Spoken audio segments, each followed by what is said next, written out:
شہراز نے جانتی نظروں سے اسے دیکھا تو وہ گڑبڑایا۔ اپنے غم کا اظہار کرتے ہوئے وہ بھول ہی گیا تھا کہ سامنے اسما نہیں شہراز ہے۔ کچھ نہیں، میں تو ایسے ہی تمہارا دھیان بٹانے کو بول رہا تھا۔ اور بتاؤ کیا چل رہا ہے؟ کچھ نہیں، اس کی سربس کرنے والی ہو گئی تھی، بس وہی کر رہے تھے تم کا بھائی۔ شہراز نے ماہر کو گھورتے ہوئے کہا، میں ابھی ابھی آیا ہوں، فارغ تھا تو سوچا تم لوگوں سے ملتا چلوں۔ پھوپھو بھی آئی ہیں؟ سفیان نے پوچھا۔ نہیں، وہ ایک دو دن میں آنے کا کہہ رہی تھی۔ آج جاؤ، ڈیرے پر چلتے ہیں، میں اسود سے بھی مل لوں گا، حیدر نے اٹھتے ہوئے کہا تو وہ سب اٹھ کھڑے ہوئے۔ نانو مجھے کافی پینی ہے، حیدر نے حال کے دروازے سے داخل ہوتی منشا کو دیکھتے ہوئے کہا۔ نانی صدقے ابھی بنوا دیتی ہوں، چل اٹھ سمیرا، جا کر بچے کے لیے بنا لا جو بول رہا ہے۔ صفیہ خاتون نے پاس بیٹھی سمیرا سے کہا، دادی مجھے نہیں پتا کیسے بناتے ہیں، چچی بنا لیتی ہیں، شہراز اور ماہر لوگوں کے لیے وہی بناتی ہے، وہ تو شہر گئی ہوں، چل تو کچھ اور بنوا لے۔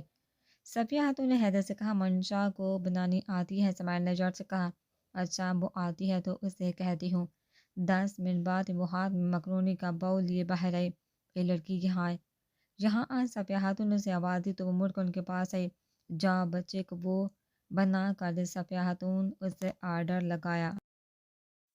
کیا فیڈر؟ اس نے ادھر ادھر دیکھتے ہوئے بچے کو ڈھونڈنا چاہا تو حیدر کو صدمہ لگا۔ آئے ہائے لڑکی، کیسی باتیں کرتی ہو، میرا بچہ اب فیڈر پیے گا؟ انہوں نے اسے گھورا، عموماً تو بچے تو فیڈر ہی پیتے ہیں، اب آپ کا بچہ اگر فیڈر کے بجائے ڈائریکٹ پتیلے کو منہ لگاتا ہے تو میں کیا کر سکتی ہوں؟ اس نے کندھے اچکائے تو حیدر نے بڑبڑا کر رہ گیا، زیادہ پٹر پٹر نہ کر، جا کا بنا۔ وہ کیا تھا؟ انہوں نے حیدر کی طرف دیکھا۔ کاوی اسماعیل جلدی سے بولے، ہاں بھئی آپ کا بچہ کافی بھی پیتا ہے۔ منشا کو سمجھ تو آگے تھی کافی کس سے پینی ہے، مگر جان بوجھ کر حیرانگی کا مظاہرہ کیا۔ یہ باتیں بعد میں بنا لینا، ابھی جا کر کام کر، یہ باؤل یہاں رکھ جا۔ صفیہ خاتون نے اس کے ہاتھ سے مکرونی کا باؤل پکڑ کر ٹیبل پر رکھا۔ نانو مجھے یہ بھی کھانے ہیں، حیدر نے معصومیت سے کہتے ہوئے اس بار واقعی 8-9 سال کے بچے کو پیچھے چھوڑ دیا۔ وہ جو کچن کے دروازے پر پہنچ چکے تھے جلدی سے مڑ گئے، مگر اس کے پہنچنے سے پہلے وہ اٹھا چکا تھا۔ یہ واپس کرو، میرے ہیں۔ اس نے اس کے ہاتھ سے لینا چاہا، اب تو میں شروع کر چکا ہوں۔ اس نے چمچ بھر کر منہ میں ڈالتے ہوئے اسے بتایا، کم چرایا زیادہ تھا، یہ رونا دھونا بعد میں کھا لینا، ابھی تو جا جہاں جا رہی تھی۔ صفیہ خاتون نے اسے رونے کے لیے پیر تولتے دیکھ کر کہا تو وہ حساب چکتا کرنے کا مصمم ارادہ کیے کچن میں چلی آئی۔ مگ اٹھا کر اس نے پانی ابال کر اس میں کافی ملائی، 1 چمچ نمک، 2 چمچ مرچیں ڈالی اور تسلی سے حل کر کے ٹرے میں رکھ کر مسنے بچے کی طرح لا کر اس کے سامنے کی۔ اس کے آنے تک وہ باؤل خالی کر چکا تھا۔ حیدر نے بڑی شان سے ٹرے میں سے کپ اٹھا کر منہ کو لگایا، پہلے ایک گھونٹ نے اس کی 28 طبق روشن کیے تھے، پل میں اس کی آنکھیں اور چہرہ سرخ ہوا۔ آنکھیں پھاڑے اسے دیکھتے حیدر کو اتنی ہوش بھی نہ رہی کہ وہ حلق میں اٹکا گھونٹ باہر پھینک دے۔ مگ ٹیبل پر رکھتے اس نے کچن کی طرف دوڑ لگائی۔ صفیہ خاتون نے تشویش سے جبکہ اسماعیل نے حیرت زدہ ہوتے ہوئے مگ اٹھا کر منہ کو لگایا اور دوسرے لمحے کافی اس کے منہ سے باہر تھی۔ یہ کیا بنایا ہے اور کیا ڈالا ہے اس میں؟ سمیرا نے اسے گھورا۔ کافی بنائی ہے اور کچھ نہیں ڈالا، آپ کو کیا پتہ، کافی ایسے ہی بنتی ہے۔ منشا کا کانفیڈنس لیول آسمان کی بلندی کو چھو رہا تھا۔ کافی میں مرچوں کا کیا کام؟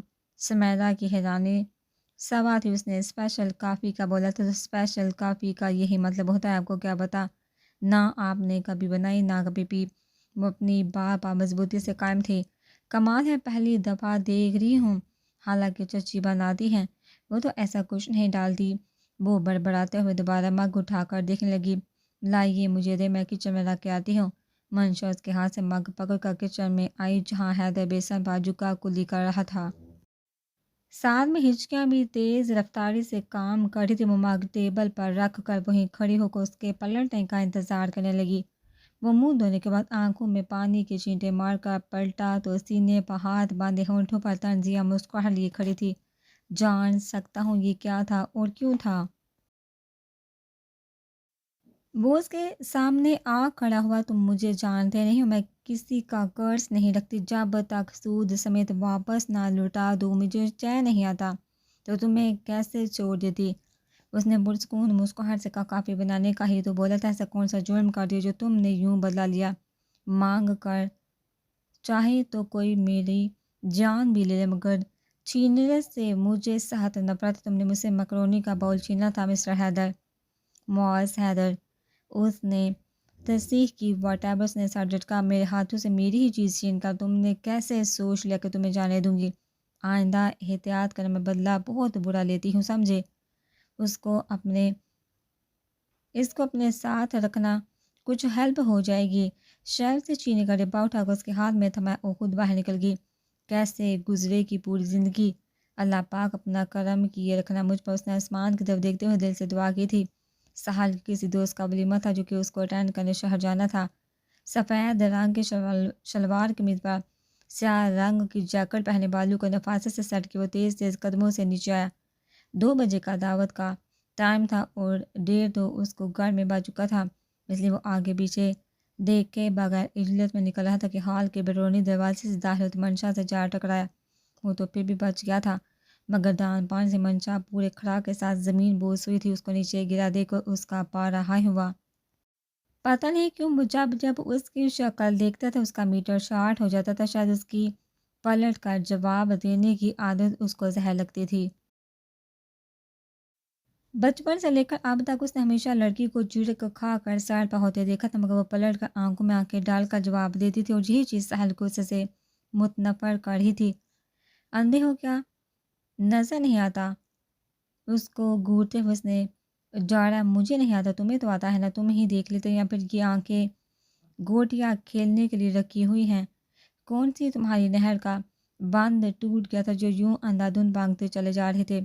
اس نے اس کی کہی گئی ایک بات کو چوٹ سے ضرب دے کر جواب دیا تھا، کہ تمہاری زبان چلانے کی عادت مجھے آگ لگاتی۔ اس نے غصے سے مٹھیاں بھیجی، تو جل کر مر کیوں نہیں جاتے؟ منشا نے طرح کا کہا، شٹ اپ۔ وہ دبا دبا سا چلایا، سیم ٹو یو۔ اس نے مطمئن انداز میں جواب دیا تو ساحل کی اس کا گلا دبانے کی تمنا نے زور پکڑا۔ وہ لمحہ بلمحہ اس کے اشتعال کو ہوا دے رہی تھی، اور خود ایسے مطمئن کھڑی تھی جیسے ہوا ہی کچھ نہ ہو۔ حالانکہ اس کی شدت پکڑتے غصے سے وہ اندر ہی اندر ہانستی ڈری ہوئی تھی، مگر جب مسرت بیگم اور ماہر کو سیڑھیوں کے پاس کھڑا دیکھا تو اسے تسلی ہوئی کہ کم از کم اس سے ہاتھ نہیں اٹھانے دیں گے۔ یوں مارے تیش کہ وہ اس کی طرف بڑھا، جب مسرت بیگم کی آواز پر اس سے رکنا پڑا۔ کیا کرے ہو افسوس کہ تمہیں تمہاری تعلیم بھی نہ سکھا سکی کہ اردو پر ہاتھ نہیں اٹھاتے؟ چیخ چلا کر ہاتھ اٹھا کر کون سی مردانگی ثابت کرنا چاہ رہے ہو؟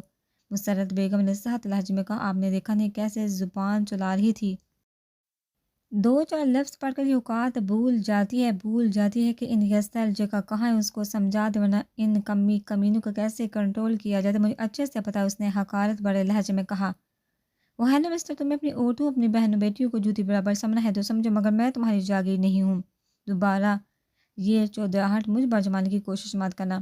تم بادشاہ ہو یا شہزادے، مجھے رتی برابر کی پرواہ نہیں، اپنے گھر کی شہزادی ہوں۔ فضول کے روبہ سہنے کی عادت نہیں، اور نہ ہی آئندہ اپنی ملازمت سمجھ کر مجھے انڈر ایسٹیمیٹ کرنا۔ اس کی بات نے منشا کو آگ لگا دی تھی۔ تم حد سے بڑھی ہو، وہ ایک بار پھر گڑایا تھا۔ ساحل، بہت ہو گیا تماشا، جہاں جانا ہے، ورنہ اپنے کمرے میں جاؤ، مسرت بیگم نے 2 ٹوک انداز میں کہا، دیکھ لوں گا تمہیں تو۔ وہ جلتا بونتا باہر نکل گیا۔ شوق سے یہی ہوتی ہوں، منشا نے پیچھے سے ہانک لگائی، اور وہ سر جھٹکتی واپس کوارٹر پلٹ گئی۔ 80 کا نمبر ملا کر دو مجھے، مسرت بیگم نے پاس کرے ماہر سے کہا۔ اس کے ساتھی سے آپس میں پے بست ہونٹ اور چنگاریاں اگلتی آنکھیں اس کی بامشکل ضبط کرنے کا بتا دے رہے تھے۔ ماہر میں کچھ کہہ رہی ہوں، میرے ساتھ کمرے میں آؤ۔ اس کو دروازے سے باہر نکل کر گیٹ سے نکلتی ساحل کی گاڑی کو ہونہار نظروں سے دیکھتے ہوئے ماہر کو کہا تو وہ سہلاتا ان کے پیچھے چل دیا۔ منشی کے ساتھ تم شہر چلے جاؤ، ایک تو چیک کر کے اسٹور سے دوائیاں لے آنا، اور دوسرا حساب بھی خود کر لینا۔ پچھلی بار بھی جب غفار نے حساب کیا تھا تو اس ڈیلر نے 10,000 اضافی بتا رکھے تھے، کم بخت بے ایمانی پر اتر آیا ہے۔ چودھری قادر نے عصمت سے کہا، وہ دونوں ڈیرے پر بیٹھے دان کی فصل کے لیے کھاد اور دوسری دوائیوں کا حساب کتاب کر رہے تھے۔ جی بابا میں چلا جاتا ہوں، ابھی نکل جاؤں، جلدی جاؤ گے تو جلدی واپس آ جاؤ گے، وہاں پر بھی کافی وقت لگ جائے گا، اپنی ماں کو تو جانتی ہوں جب تک گھر نہ پہنچے جب وہ پریشان رہتی۔ جی بابا عثمان اٹھے ہوئے بولا اور گاڑی کی چابی اٹھا کر باہر نکل گیا۔ کچھ دیر بعد وہ بھی گھر جانے کے لیے اٹھے، ابھی دروازے تک ہی پہنچے ہوں گے کہ موبائل کے بتی بیل نے انہیں متوجہ کیا۔ وہ واپس آ کر ادھر ادھر نظر دوڑانے لگی کہ آواز کہاں سے آ رہی ہے۔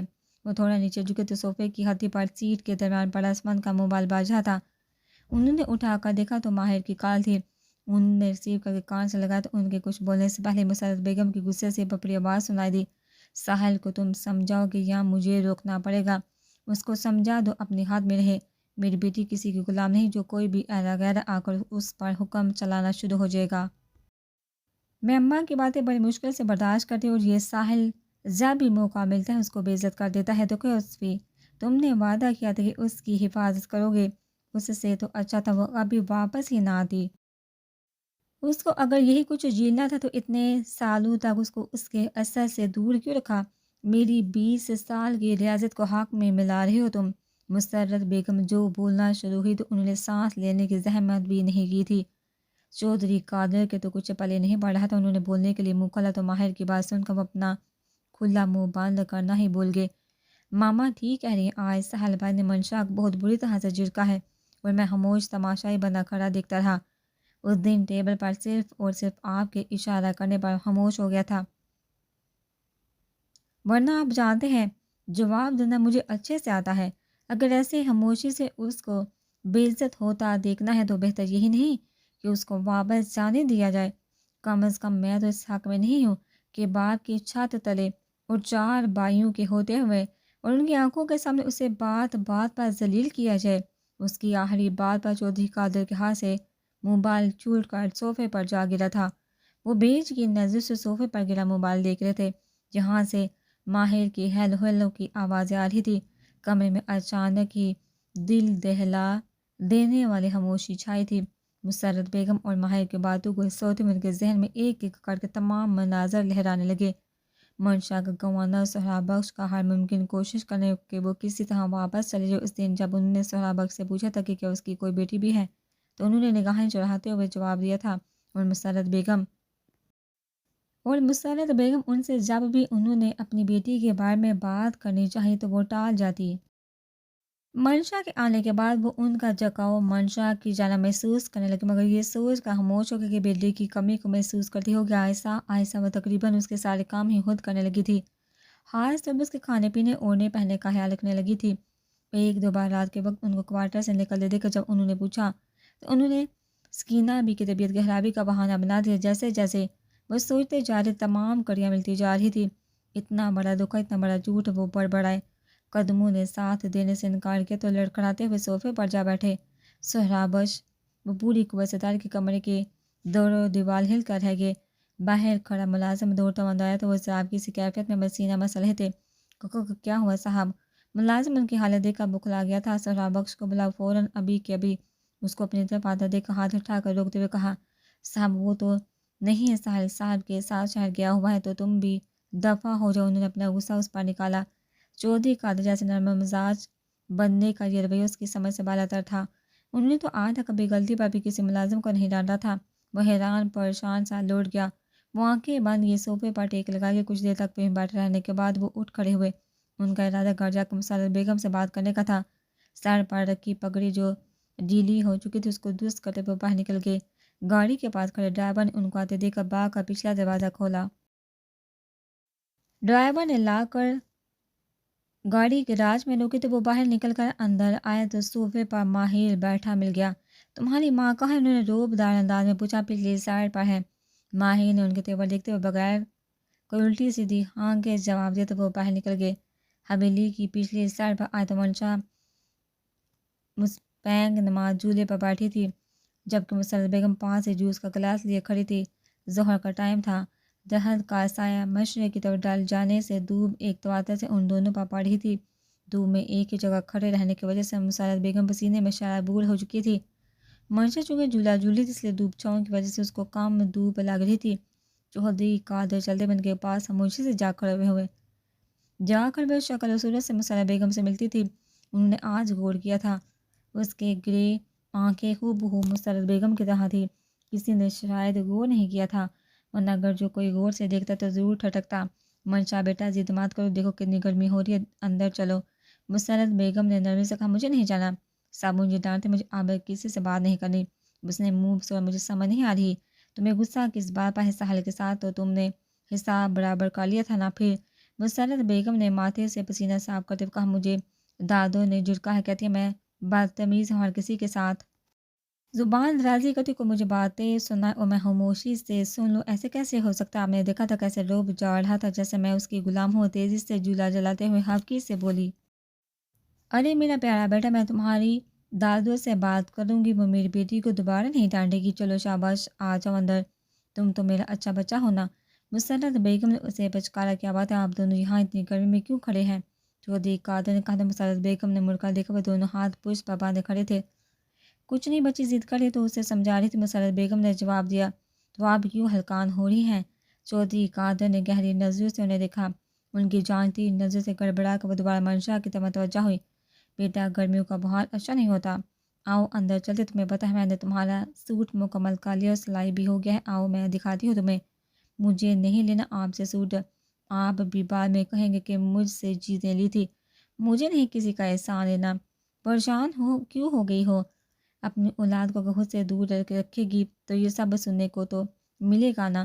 چودھری قادر نے منشا کی بات پر ان کے سواد پر ترنگا دیکھا، ان کی آنکھوں میں آنکھیں ڈالتے ہوئے اسپاٹ لائن میں کہا تو مسرت بیگم کو سورج اپنے سر پر گرتا ہوا محسوس، مطلب انہوں نے دوپٹے سے چہرے سے پسینہ صاف کرتے ہوئے پوچھا، میرا مطلب آپ اچھے سے سمجھ رہی ہیں؟ اس کو اندر بھیج کر کمرے میں آ جائیے گا، باقی کا میں سمجھا دوں گا۔ وہ منشا پر ایک نظر ڈالتے واپس مڑ کے یا اللہ، انہوں نے بے احتیاط آسمان کی طرف دیکھا۔ اب منشا کس کو یاد تھی؟ ان کو پریشانی سے بڑبڑاتا دیکھا۔ منشا جولی سے اتر کر ان کے پاس آئی، آپ ٹھیک ہے؟ کیا ہوا آپ کو؟ آنٹی کیا ہوا ہے؟ ان کی طرف سے کچھ جواب نہ پا کر وہ متفکر ہوتی پوچھنے لگی، آئیے میں آپ کو روم تک چھوڑ کر آتی ہوں۔ ان کے ہاتھ سے گلاس لے کر اس نے وہیں سر پر رکھا، انہیں لے کر ان کے کمرے میں آئی۔ کونے میں رکھی کرسی کھینچ کر انہیں بٹھاتے ہوئے اس نے ٹیبل پر رکھے جگ سے پانی لے کر انہیں پلایا۔ کیا ہوا ہے؟ انہیں کمرے میں ڈالتے چودھری قادر نے ان کی غیر ہوتی حالت دیکھتے ہوئے پوچھا۔ شاید دھوپ میں کھڑے ہونے کی وجہ سے بی پی لو ہو گیا ہے، اب بیٹھیے میں کچھ ٹھنڈا لاتی ہوں۔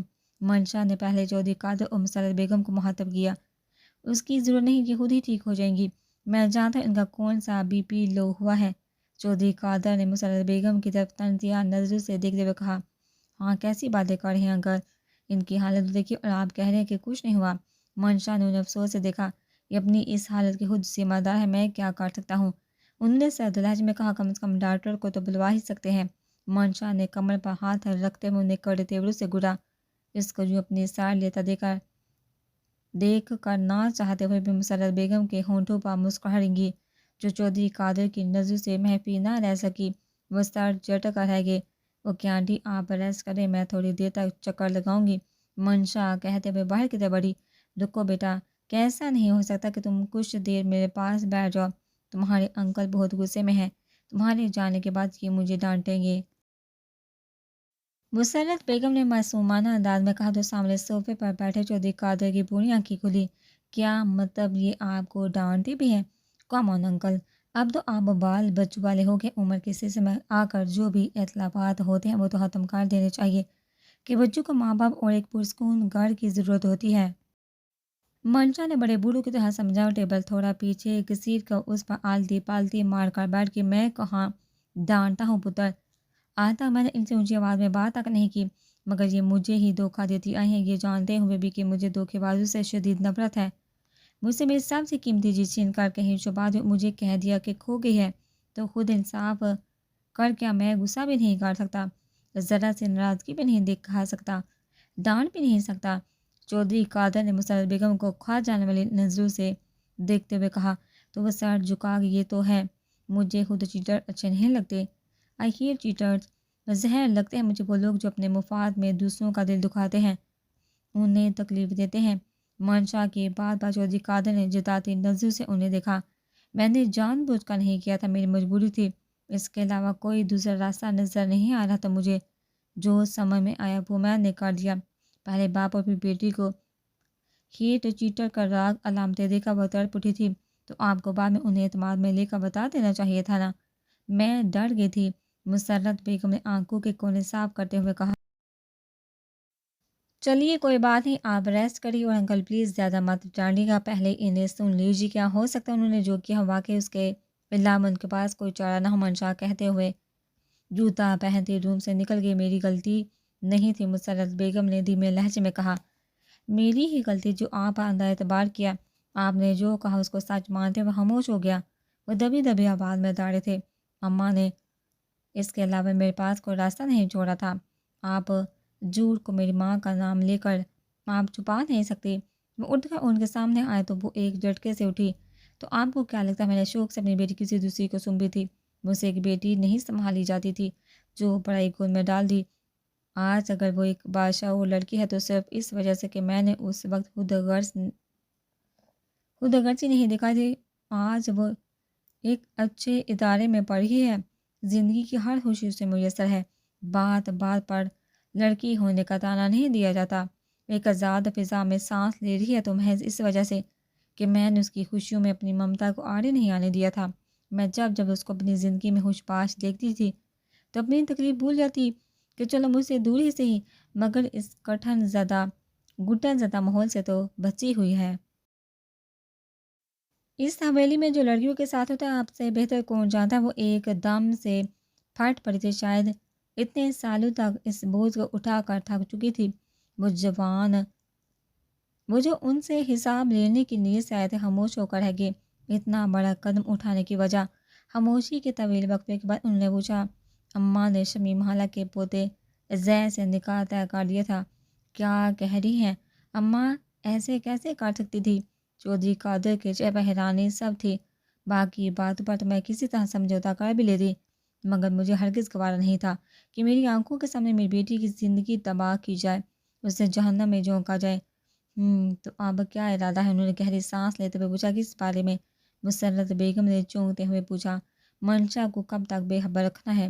وہ میری بیٹی ہے، اس گھر کی وارث اور اتنی ہی حقدار ہے جتنے باقی سب۔ تو آپ کو نہیں لگتا اسے اس سچائی سے بے خبر رکھنا اس کے ساتھ ناانصافی ہوگی؟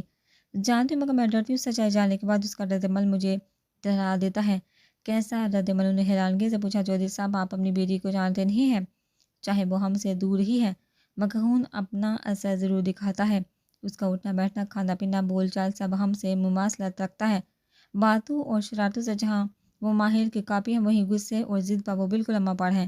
اس راز یا آگاہی ہونے پر یہ حویلی الٹا کر رکھ دینے کی صلاحیت رکھتی ہے آپ کی بیٹی، تو کیا ساری عمر سے بے خبر ہی رکھنا ہے؟ انہوں نے غصے سے کہا، فی الوقت جیسا چل رہا ہے چلنے دیں، یہ طوفان جتنی دیر تک ٹلا ہے اتنا ہی اچھا ہے۔ آپ منشا دستک دکھاندائے تو جہاں انہیں خاموش ہونا پڑا، وہیں مسرت بیگم نے شکر کا کلمہ پڑا۔ Every thing is okay. منشا نے جوس کا گلاس انہیں پکڑاتے ہوئے دونوں کو دیکھا تو مسرت بیگم نے اسفاد میں سہلا دیا، گڈ، آپ کی طبیعت کیسی ہے؟ میں بالکل ٹھیک ہوں، تم یہاں آؤ، میرے پاس آ کر بیٹھو۔ مسرت بیگم نے بیڈ پر بیٹھے ہوئے اپنے ساتھ بٹھایا، تمہارا کالج کب سے کھل رہا ہے؟ اوہو، کالج نہیں، میں یوں نہیں جاتی ہوں۔ اس نے تصحیح کی، وہی کب جانا ہے؟ ایک دو دن میں چلے جاؤں گی، ویسے بھی اب میں اماں کو بہت مس کرنے لگی ہوں، بہت یاد آتی، تم نے کیا کرنا ہے جا کر میرے پاس ہی رہ جاؤ۔ انہوں نے اس کے بالوں میں ہاتھ پھیرتے ہوئے کہا، آپ نے میرا کیا کرنا ہے؟ اس نے ہنسے ہوئے کہا، ہم ماں بیٹی مل کر کیا کریں گے، تم مجھے وہ نمکین سوئیاں کھلانا بہت اچھی بنا لیتی ہو۔ ہاں ہاں ہاں، وہ سوئیاں نہیں نوڈلس ہوتے ہیں۔ منشا نے ان کی سوئیاں والی بات پر کہہ کر لگایا۔ چودھری قادر صوفہ پہ بیٹھے ماں بیٹی کو لاڈیاں کرتا دیکھ رہے تھے۔ وہ کافی دیر تک ادھر ادھر کی باتیں کرتے، جس میں منشا انہیں اپنے اسکول کالج کے قصے سناتی تھی۔ ظہر سے اثر ہونے کو آئی تھی، نہ ہی مسرت بیگم اٹھی تھی اور نہ ہی چودھری قادر اپنی جگہ سے ہلے تھے۔ ان دونوں کی باتوں میں وہ بھی پورا حصہ لے رہے تھے۔ کمرے میں اے سی کی وجہ سے کافی ٹھنڈک ہو گئی تھی، جس کی وجہ سے منشا کی آنکھیں بند ہونے لگی تھی۔ مسرت بیگم کی نظر پڑی تو وہ بے احترام مسکرا دی، نیند آ رہی ہے تو سو جاؤ۔ نہیں، میں اپنے روم میں جا کر سوتی ہوں۔ اس نے اٹھنا چاہا۔ کوئی بات نہیں، یہی سو جاؤ۔ انہوں نے مسکراتے ہوئے اس کا سر اپنی گود میں رکھا تو اس نے تھوڑی سی آنکھیں کھول کر انہیں دیکھا، مجھے کبھی کبھار ایسا لگتا ہے جیسے یہ جگہ اور آپ میرے لیے اجمیر نہیں۔ اپنی بند ہوئی آنکھوں کی وجہ سے وہ ان کے چہرے سے مسکراہٹ غائب ہوتی نہ دیکھ سکی۔ اس کا سر چومتے ہوئے پور نم لہجے میں بولی، بلامائیں بھی اپنی بیٹیوں کے لیے اجنبی ہوئی ہیں۔ اس کا سر چومتے ہوئے وہ پورنم لہجے میں بولے کتنی بڑی ہو گئی ہے اور ماشاء اللہ سے سمجھدار بھی ہے۔ جب بات کرتے ہوئے انگلش بولتی ہے تو مرد جو کہ اگلے بندے کا دل نکال لیتی ہے۔ چودھری قادر مسکراتے ہوئے اٹھ کر ان کے پاس آئے اور جھک کر اس کی پیشانی چومی اور آنکھوں میں آئی نمی صاف کرتے باہر نکل کے مسرت بیگم نے اس کو سیدھا کر کے اس کا سرہانے پر رکھا اور چادر پھیلا کر اسے دیکھنے لگی جو آنکھیں باندھ کے پرسکون نیند سو رہی تھی۔ چودھری قادر 10 بجے کے قریب کمرے میں تو منشا ہنوز سو رہی تھی۔ مسرت بیگم نیچے کچن میں اسمن اور شراز کے لیے کافی بنا رہی تھی۔ میری بیٹی، سوچتے ہوئے وہ بے ساختہ مسکرا دیے۔ چینج کر کے وہ لائٹ آف کر دے۔ اسمن کے کمرے میں آئے وہ چاروں بھائی بیٹھے فٹ بال میچ دیکھ رہے تھے۔ ساحل ابھی تک شہر سے واپس نہیں آیا تھا۔ چلو آج کے دن کے لیے تم صوفے پر شفٹ ہو، جو مجھے یہاں سونا ہے۔ اوہو، تو ماما سے جھگڑا ہو گیا ہے؟ بہت افسوس ہوا، اس عمر میں آ کر بھی ماما سے ڈانٹ کھاتے ہیں۔ میں کمرے سے نکال دیے جاتے ہیں۔ ماہی نے مصنوعی انداز میں افسوس کیا۔ بکواس نہ کرو، تم میری شکل کیا دیکھ رہے ہو؟ چلو اٹھو یہاں سے۔ چودھری قادر نے ماہر کے ساتھ ساتھ ہونک بنے اپنی شکل دیکھتے اسمن کو بھی جھٹکا۔ آپ کے روم کو کیا ہوا؟ اسمن نے تکیہ اٹھاتے ہوئے پوچھا۔ تمہاری بہن نے قبضہ کر رکھا ہے، انہوں نے چادر سیدھی کرتے ہوئے سرسری انداز میں جواب دیا۔ بچاروں ایک جھٹکے سے سیدھے ہوئے۔ کون سی بہن؟ کس کی بہن؟ اسمن نے ہکلاتے ہوئے پوچھا۔